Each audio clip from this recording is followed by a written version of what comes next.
জৰিয়তে এষাৰ কথা প্ৰকাশ কৰোঁ যে আমি সবে ভাগৱত প্ৰকাশ কৰোঁ বা কীৰ্তন কৰোঁ মোৰ সমনীয়াসকলৰ কাৰণে নৱপ্ৰজন্মসকলৰ কাৰণে, কাৰণ আপোনাসবক ক'বলগীয়া একোৱেই নাই। আপোনাসবে কিমান সৰ্বজানতা। এতিয়া আপোনাসবৰ আগত আমি সবৰে কি ব্যাখ্যা কৰিম কওকচোন বাৰু। এতিয়া আপোনাসবৰ পৰা শিকিবলৈহে আহিছোঁ আমি সবে। সেয়েহে মোৰ নৱপ্ৰজন্ম সকলোকে, মোৰ সমনীয়া সকলোকে কিছু কথা প্ৰকাশ কৰিবলৈ চেষ্টা কৰিম। আৰু আমাৰ সবৰ লগত দুজন শিশু আছিলে, এজন ক্লাছ 5ত পঢ়ে আৰু এজন ক্লাছ 6ত পঢ়ে, আৰু আমি সবে এতিয়া ক্লাছ 7। আমাৰ সেই দুজন শিশু আহকচোন আমাৰ সবৰ ওচৰলৈ, সেই দুজন শিশুক আমাৰ সবক লাগে।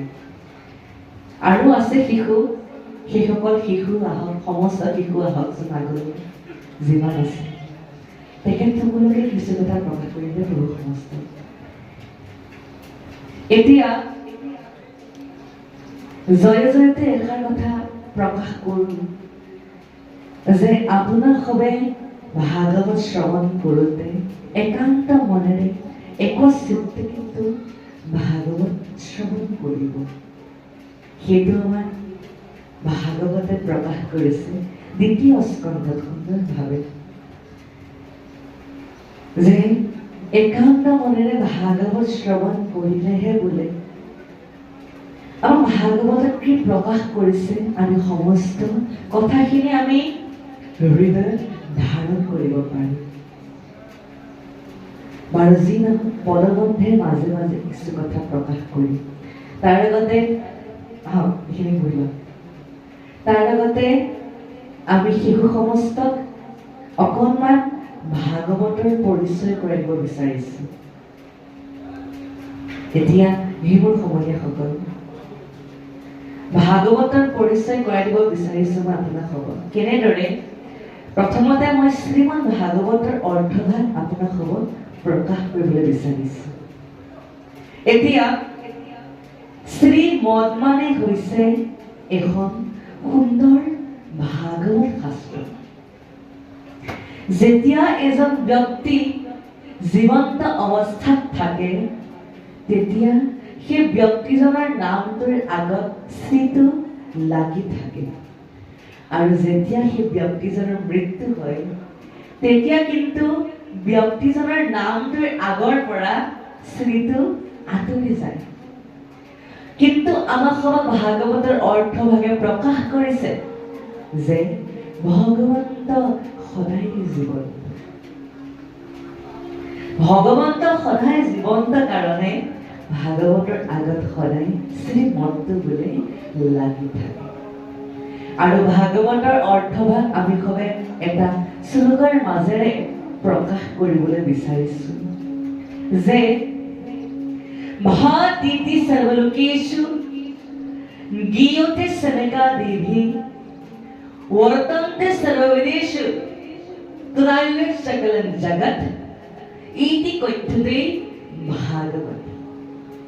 এতিয়া ভাৱনে হৈছে ভাতিতি সৰ্বলোকেষু, অৰ্থাৎ যিখন ভাগৱত সকলোতে ব্যাপী আছে, গোটেই পৃথিৱীতে ব্যাপ্তমান হৈ আছে, সেইখনে হৈছে ভাগৱত।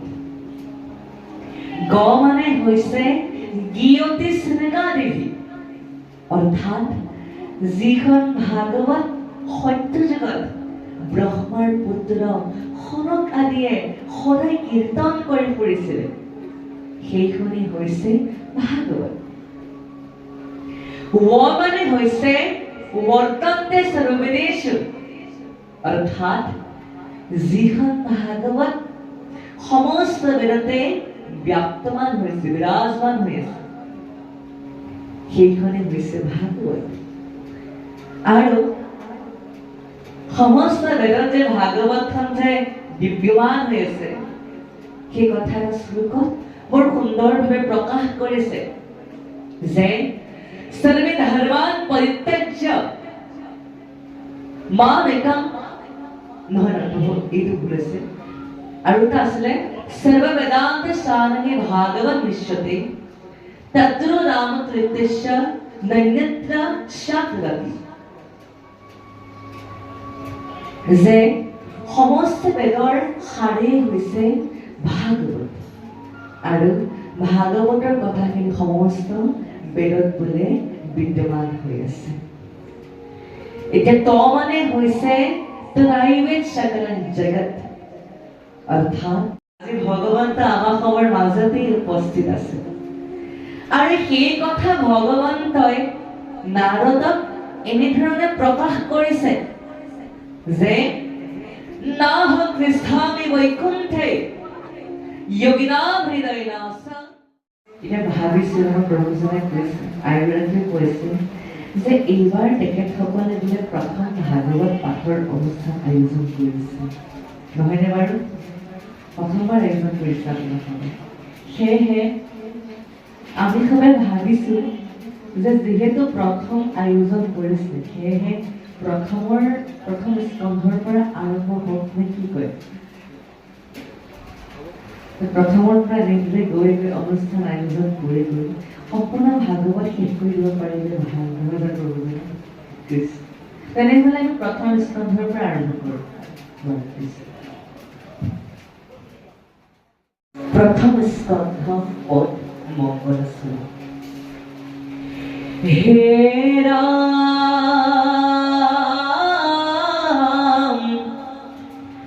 जय जय कृष्ण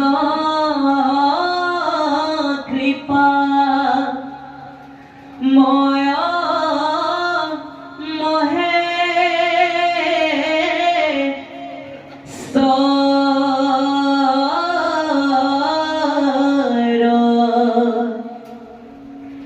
जारज्ञा हिरे बहे ब्रह्मा मोर रिपु महा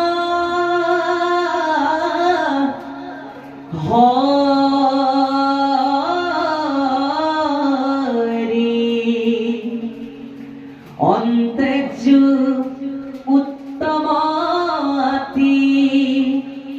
हुए जाको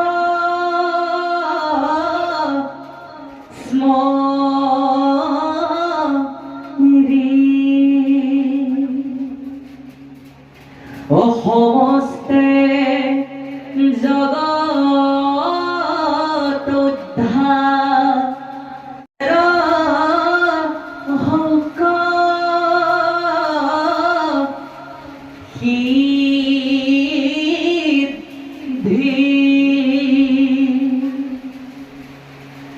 পৰীক্ষিত মুখ্য কথা গত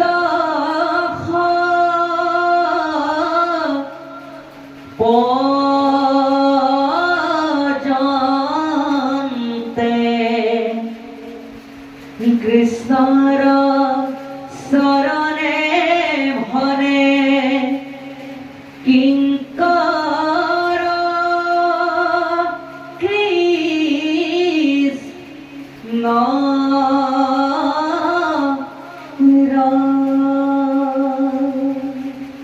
কৃষ্ণ কৃষ্ণ কৃষ্ণ কৃষ্ণ পৰমানন্দে মংগলাচৰণত সুন্দৰভাৱে প্ৰকাশ কৰিলে যে জয় জয় কৃষ্ণ কৃপাময় মহেশ্বৰ যাৰ আজ্ঞা হিৰে বহে ব্ৰহ্মা হৰিহৰ কি কৈছে যে গুৰুজনে জয় জয়তে ভগৱন্তৰ জয় জয়কাৰ কৰিবলৈ আৰম্ভ কৰিছিল এই ভাগৱত আৰু যিজন মহেশ্বৰ আজ্ঞা পালন কৰে ব্ৰহ্মা হৰি হৰি যিজন মহেশ্বৰে নেকি মৎস্য কুৰ্ম আদি অৱতাৰ গ্ৰহণ কৰিছে সেইজন ঈশ্বৰ কৃষ্ণক গুৰুজনাই জয় জয়তে কোটি কোটিবাৰ নমস্কাৰ জনাই লৈছে। হৈছেনে বাৰু প্ৰভু? হৈছে কৃষ্ণ। আপোনাৰ পদক কোঠাই দিব অনুৰোধ কৰিছে। আৰু আপোনাৰ খবৰ সাহতে আমি কৰে কিবা এটা কথা প্ৰকাশ কৰিবলৈ আগবাঢ়িছে প্ৰভু কৃষ্ণ।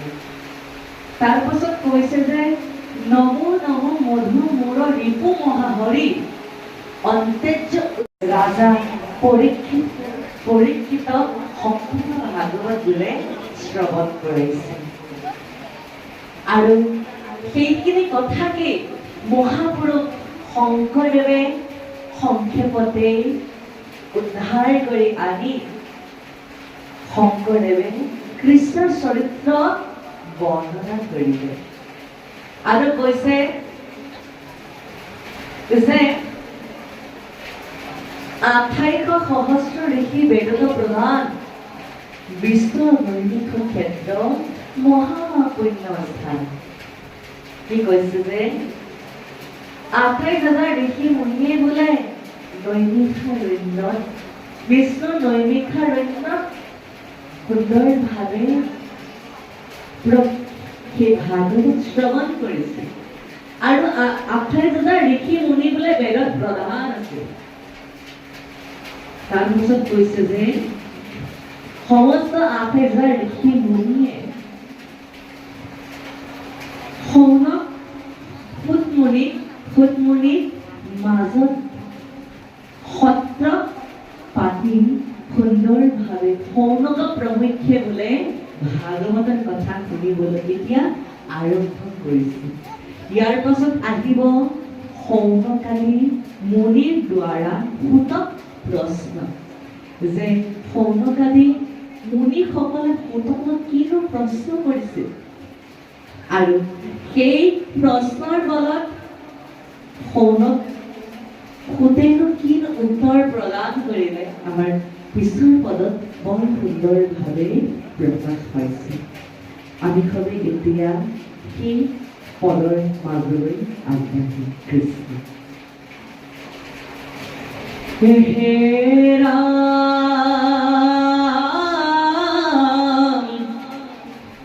সৌনকব দতি শুনা সুত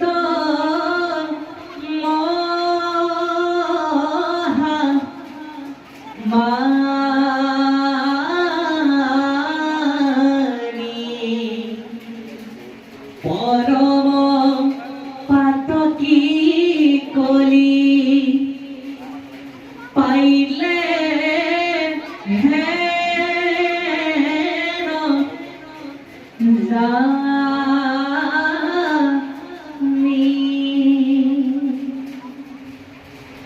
আৰম্ভিলো যজ্ঞ সহস্ৰ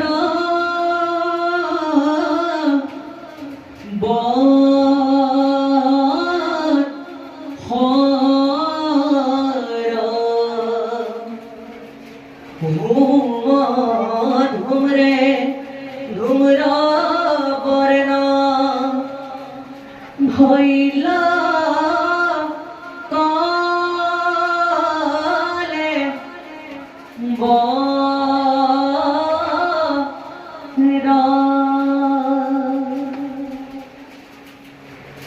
যিটো কৰ্ম কৰো আত নাহিকে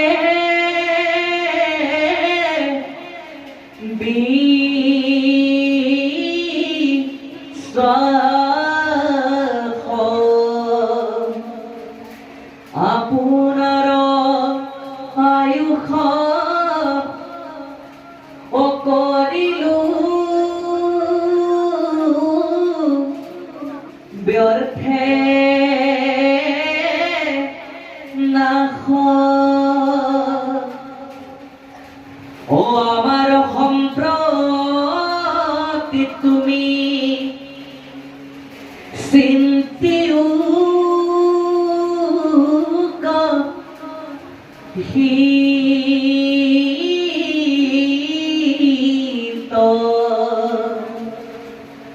গৰায়ুক পান কৃষ্ণ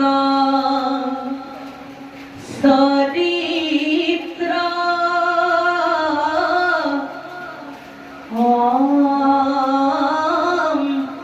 অমৃত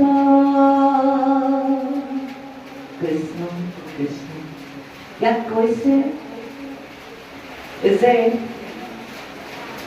সৌম্যকাঠি ঋষি মুনিসকলে সুতক প্ৰকাশ কৰিছে যে আমি কলি আহিব বুলি জানি অতি শীঘ্ৰে আমি যজ্ঞ আৰম্ভ কৰিলোঁ আৰু যজ্ঞ আৰম্ভ কৰাৰ পাছত আমি 1000 বছৰ যজ্ঞ কৰিলোঁ 1000 বছৰ যজ্ঞ কৰাৰ পাছত আমাৰ সমস্ত শৰীৰটো কলা হৈ গ'ল আমাৰ সমস্ত শৰীৰ কলা হৈ গ'ল আৰু আমি সেই কৰ্মটো কৰাৰ পাছত সেই কৰ্মটোৰ প্ৰতি আমাৰ বিশ্বাস নাইকিয়া হৈ গ'ল আমি গম পালোঁ যে সেই কৰ্মটোক আমি কেতিয়াও ভগৱন্ত লাভ নকৰিম সেয়েহে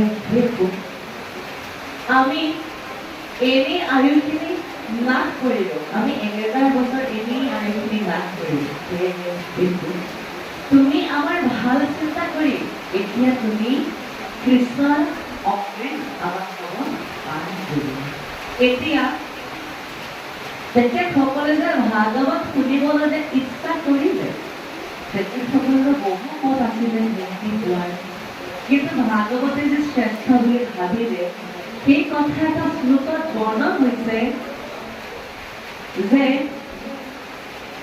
যৎ ফলং নাস্তি না তপস্যা না যোগেন না সমাধিন তৎ সর্বফলং শ্রীমদ্ভাগবতীশ্বতি কি কৈছে যে আমি যি ফল তপস্যা নাপাওঁ আমি যি ফল ধ্যান কৰিলে নাপাওঁ সেই ফল আমি ভাগৱতত সেই সমস্ত ফল আমি ভাগৱতৰ মাজত পাওঁ সেয়েহে ভাগৱতী এই কলি যুগত ভাগৱতী শ্ৰেষ্ঠ বুলি আমাক হ'ব ভাগৱতেই প্ৰকাশ কৰিছে তাৰ ভিতৰত কি প্ৰকাশ কৰিছে আমি সকলোৱে পিছত পঢ়িবলৈ আগবাঢ়িম হে ৰাম ৰাম পৰমেশ্বৰ কৃষ্ণ দেৱ নাৰায়ণ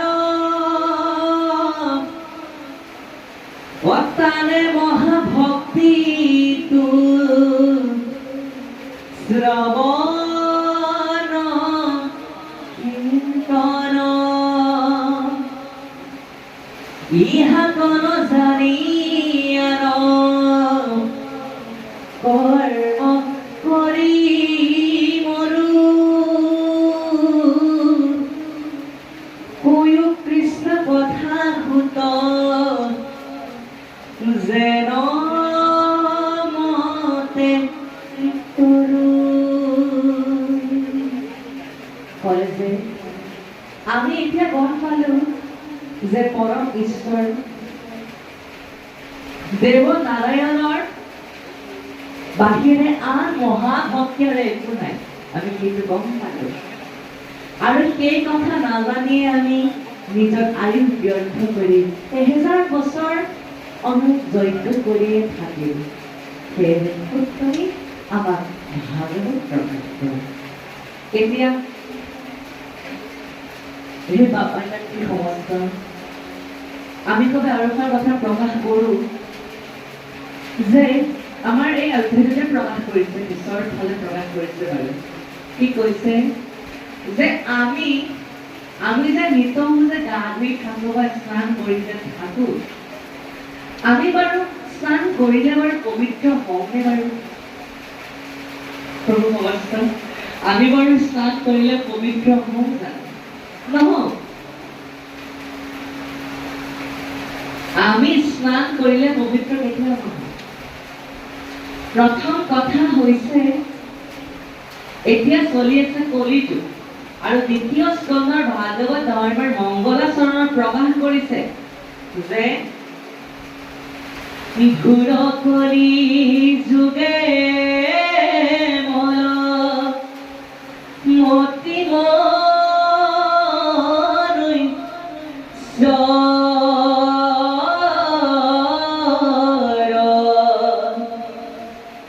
নাহিয়াৰ ধৰ্ম হৰি কীৰ্তন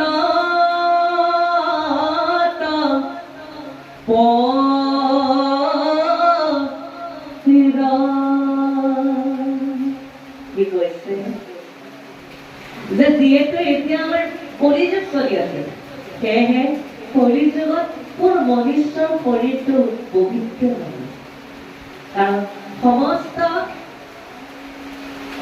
মনুষ্য কেৱল মায়া মোহতেই মৰি থাকে আৰু সমস্ত মৰি থাকে সেয়েহে আমাৰ শৰীৰটো মলিনতা হৈ থাকে মলিন হৈ থাকে লেতেৰা হৈ থাকে সেয়েহে এই সমস্ত লেতেৰা মনৰ মলিনতা দূৰ কৰাৰ পাছতহে আমি এজন এজন পবিত্ৰ ব্যক্তি হ'ব পাৰিম বাহিৰৰ ফালৰ পৰা পবিত্ৰ হ'লে নহ'ব ভিতৰৰ ফালৰ পৰা এজন এজন পবিত্ৰ ব্যক্তি হ'বলৈ চেষ্টা কৰিব লাগিব তেতিয়াহে বোলে আমি এজন এজন শুদ্ধ ভকত এজন এজন পবিত্ৰ ব্যক্তি হ'বলৈ বোলে পাৰিম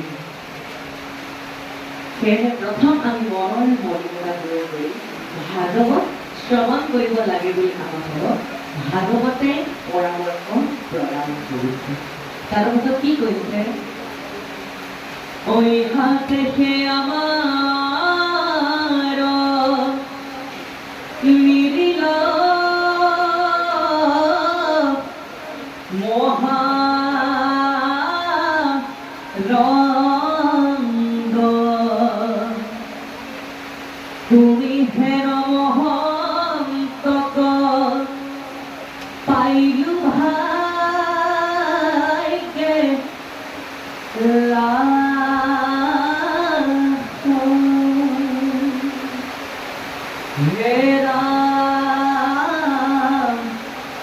যত স্বৰ্গ সুখ যিটো মুখ্য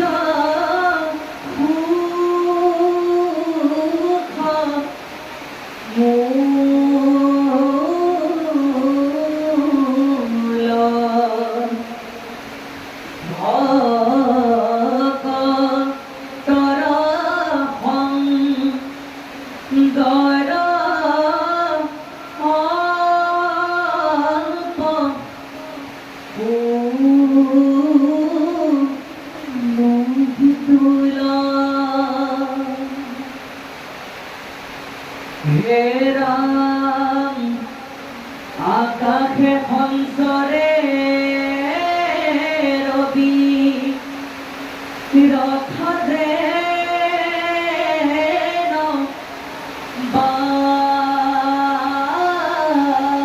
বায়ু সূৰ্যৰ লগতে হৰয় জগত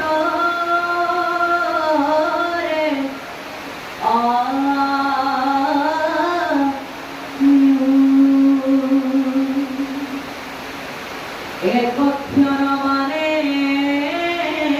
যিটো শুনে কৃষ্ণ কথা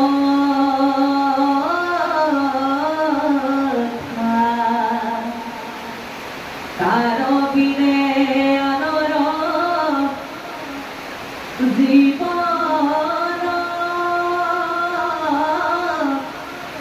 যায় বৃথা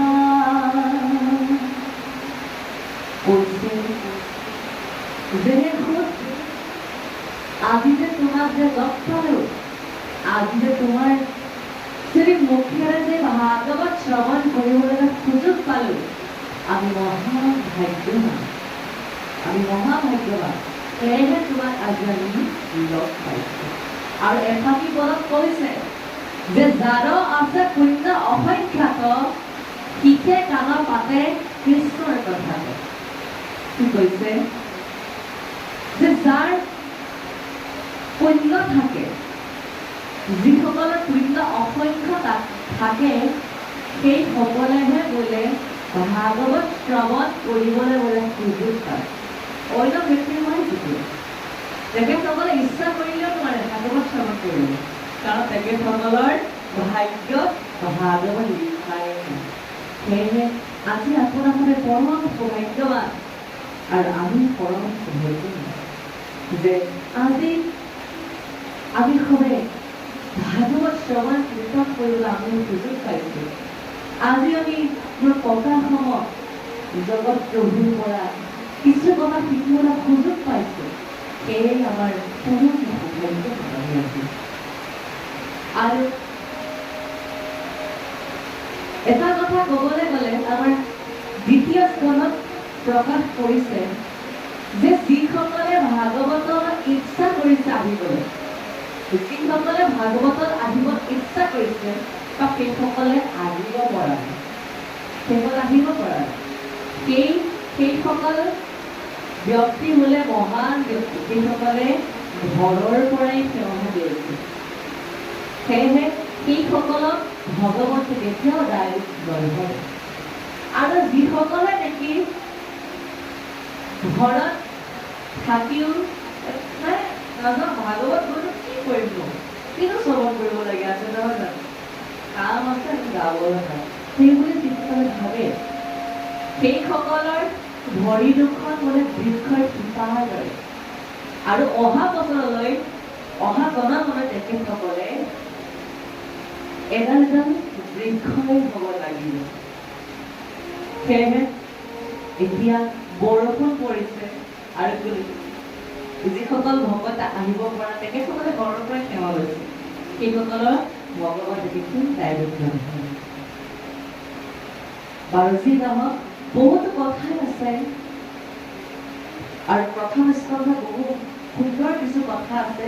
আৰু প্ৰথম স্কন্ধটোৱে হৈছে মূল স্কন্ধ, আটাইতকৈ প্ৰয়োজনীয় স্কন্ধ, যি স্কন্ধত সমস্ত কথাখিনি পৰীক্ষিতৰ জন্ম, পৰীক্ষিতৰ ভাগৰক্ষণ, পৰীক্ষিতৰ জন্ম, পৰীক্ষিতৰ ব্ৰহ্মসাপ, তাৰপিছতে অস্বস্থামান শিৰোমণিকতা, কুন্তীৰ স্তুতি, সমস্ত অধ্যায় খুব সুন্দৰভাৱে বৰ্ণনা কৰিছে। সেইকেইটা স্কন্ধটো শ্ৰৱণ কৰিব পালে ভালেই। আৰু প্ৰভুজনে সুন্দৰভাৱে আপোনালোকক ব্যাখ্যা কৰা সুমধুৰ কণ্ঠেৰে বৰ সুন্দৰ কথা প্ৰকাশ কৰিছে। কি কৈছে সুন্দৰভাৱে তেখেতে ব্যাখ্যা কৰিব। আমি কৈ এতিয়া পুনৰ পাঠৰ মাজলৈ আগবাঢ়িছো। হে ৰাম ৰাম, ও কৃষ্ণ তোর পিয়া আমি গরু কর্ম যত, তাতো নানা বিঘ্নি আছে জানিলু মনত, ও এতেকে পিয়ায়ু কৃষ্ণ চরিত্র অমৃত, শ্রবণ মাত্রকে যেন হৌ কৃত কৃত্য। কি কৈছে যে স্বৰ্গ সুখ, স্বৰ্গত গ'লে যিমান সুখ পোৱা যায় তাতকৈ অধিক সুখ পোৱা যায় কিন্তু ভকতৰ সংগত। যিদৰে আটাইতকৈ শীতল হৈছে চন্দন, আৰু চন্দনতকৈ অধিক শীতল হৈছে চন্দ্ৰ, আৰু চন্দ্ৰতকৈ অধিক শীতল হৈছে ভকতৰ সংগ। সেয়েহে স্বৰ্গ সুখতকৈ অধিক সুখজনক হৈছে ভকতৰ সংগ। সুখমুনি কৈছে আটাইতকৈ ভকতৰ সংগই বোলে আটাইতকৈ শ্ৰেষ্ঠ। তাৰ পাছত কৈছে যে আকাশে সঞ্চৰে ৰবি ৰথ যেন বায়ু, সূৰ্যৰ লগতে হৰৈ জগত গায়ু।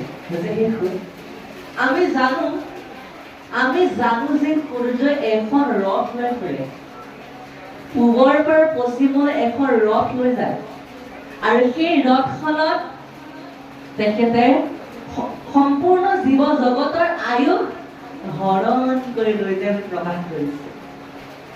আৰু তেনে স্থলত যদি আমি একক্ষণ মাত্ৰকো যদি কৃষ্ণ কথা পাতিবলৈ বা কৃষ্ণ কথা শুনিবলৈ যদি সুযোগ নাপাওঁ, যদি কৃষ্ণ কথা আমি নুশুনো, তেনেহলে জীৱনটো বোলে বৃথা যায় বুলি প্ৰকাশ কৰিছে। আমি বোলে এই মনুষ্য জনমটো পোৱাই বোলে সাৰ্থক নহব, অসাৰ হৈ পৰিব। কাৰণ প্ৰভুজনে কবই আপোনাৰ সবল যে আমি কিমান হাজাৰ হাজাৰ হাজাৰ বছৰে নহয় 84 লক্ষ আমি জীৱিত ভ্ৰমণ কৰিহে বোলে এই মনুষ্য দেহটো পাওঁ। আৰু মনুষ্য দেহটো পাওঁতে যদি আমি কৃষ্ণ কথা শুনি যদি বৈকুণ্ঠ প্ৰাপ্তি হ'ব নোৱাৰো, তেনেহলে ইয়াতকৈ দুৰ্ভাগ্য কথা একো নাই। সেয়েহে শৌনক আদি মুনিয়ে শৌনকে সেয়েহে শুদ্ধক এই কথা প্ৰকাশ কৰি আছে যে কৃপা কৰি আমাক এই মহাভাগৱত শাস্ত্ৰ ভাগ শ্ৰৱণ কৰে। আচলতে ক'বলৈ গ'লে সেই সময়ত কিন্তু ভাগৱত আছিল। সুত মুনিয়ে বা সুক মুনিয়ে আচলতে ভাগৱত তাত তেতিয়া নাছিল। তেখেত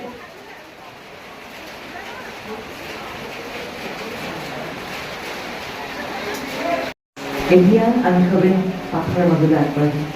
যিহেতু আমি সবে কৈ আছিলো যে একক্ষণ মাত্ৰকো যি কৃষ্ণ কথা নুশুনে তেখেতৰ জীৱন বৃথা যায়, সেই কথা কৈ আছিলো। সেয়েহে আমি মনুষ্য জনমটো পোৱা সাৰ্থক নহব যদি কৃষ্ণ নাম নলওঁ। সেয়েহে আমি প্ৰত্যেক ক্ষণতে আমি কৃষ্ণ নাম ল'বলৈ চেষ্টা কৰিব লাগে, যেতিয়া নহওক। আৰু আমি সময় নাথাকিব পাৰে আমাৰ, সেইকাৰণে আমাক এটা উপায় প্ৰদান কৰিছে ভগৱন্তই যে আপোনাক সবে যেতিয়াই অন্নমুঠি গ্ৰহণ কৰিব, সেই সময়ত কৃষ্ণ নামটোলৈ গ্ৰহণ কৰিবচোন। সেই অন্নমুঠি কৈছো নহয়, সেই অন্নমুঠি অন্ন হৈ নাথাকে, সেয়া বৈকুণ্ঠ বোলে অমৃতময় অন্ন হৈ পৰে। আৰু কৰবালৈ যাওঁতে আপোনাক সবে যদি কৃষ্ণ নাম লৈ যদি যাত্ৰাটো আৰম্ভ কৰে, তেনেহলে সেই যাত্ৰা বোলে তীৰ্থযাত্ৰাৰ ৰূপান্তৰিত হৈ যায়। আৰু আপুনি এগিলাচ পানী যদি কৃষ্ণ নাম লৈ যদি গ্ৰহণ কৰে, তেনেহলে সেই এগিলাচ পানী সাধাৰণ পানী হৈ নাথাকে, সেই পানী গংগা জলৰ দৰে হৈ যায়। বৰ সুন্দৰকৈ প্ৰকাশ কৰিছে। বাৰু আমি সবে এতিয়া পাছত কি কৈছে, হে ৰাম ৰাম ও জাগ যোগা কৰ্ম কৰি দুখ পাইলো মাত্ৰ আবে কহিউক মহা ভাগৱত শাস্ত্ৰ। কৃষ্ণ কথা ইটো অমৃত তু কৰি স্বৰ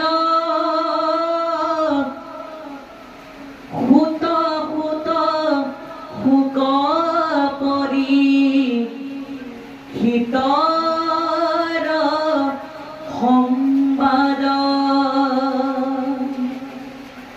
কি কৈছে যে আমি সৌনকে কৈছে যে আমি সমস্ত কৰ্ম ভগৱন্তক অৰ্পণ কৰিয়ে কৰিছিলো, ভগৱন্তক অৰ্পণ কৰিয়ে সমস্ত কৰ্ম কৰিছিলো, কিন্তু আমি গম পালো যে তাতো বিঘিনি আছে।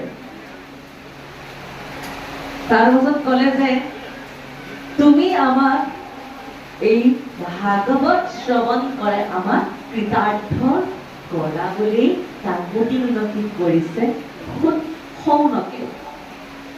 তাৰ পাছত কলে যে আমি যাগ যজ্ঞ কৰিলো, বহুতো কৰ্ম কৰিলো, কিন্তু আমি সুখ পোৱা নাই, কেৱল দুখেহে পালো, কেৱল দুখে পালো আমি যাগ যজ্ঞ কৰি।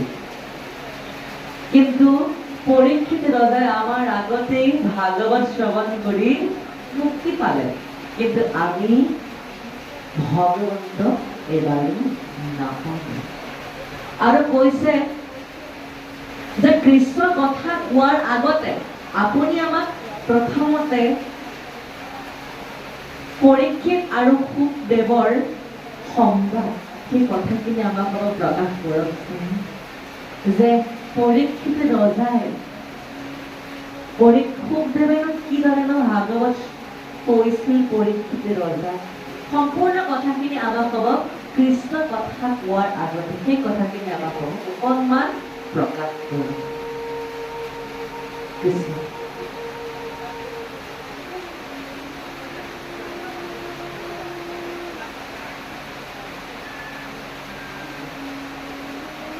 আমি সবেই আৰু অকণমান কিছুমান পাছতে মিলাই জিৰণি ল'ম। আমাৰ মোৰ গুৰুসমূহ আমাৰ প্ৰভুজনে এতিয়া আহিলৈকে দেখা পাই প্ৰভু